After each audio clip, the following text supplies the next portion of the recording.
Aliando Syarif disiksa kalau gak kerja, curhat soal manajemennya dulu. Aliando Syarif curhat terkait manajemennya dulu, mengaku disiksa apabila tidak kerja. Kabar Ressa Herlambang melakukan dugaan penipuan kepada sejumlah pihak terus jadi sorotan. Terbaru, aktor kenamaan Aliando Syarif turut terbawa dalam permasalahan Ressa Herlambang. Salah satu orang yang mengaku korban, Kiki Kanu, menyebut nama Aliando saat menceritakan soal dugaan penipuan manajemen Ressa Herlambang.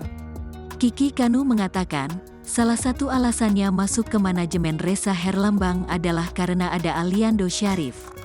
Akan tetapi, saat itu ia dan beberapa artis lain merasa mendapat perlakuan berbeda dengan Aliando yang dianak emaskan. Tak hanya itu, Kiki Kanu juga merasa dijadikan babu untuk melayani Aliando. Uang dan mobilnya pun juga digunakan untuk keperluan Aliando. Kita pertama masuk itu karena kan di situ kan ada Ali, ada Aliando, ada Iva, ada Softcase, kata Kiki Kanu dikutip tribunstyle.com dari kanal YouTube Trans TV Official. Kita bingung nih, Ali ini kok dianak emaskan? Disewain rumah, pakai mobil kita, pakai duit kita, sambungnya. Aku bilang gini, ini kita kan artis berempat kok Ali. Sampai aku disuruh nganterin ke rumah Ali, beliin sepatunya, beliin ininya, lanjutnya.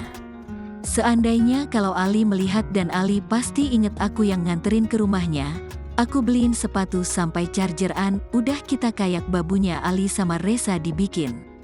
Kalau nggak mobil Iva, mobil kita.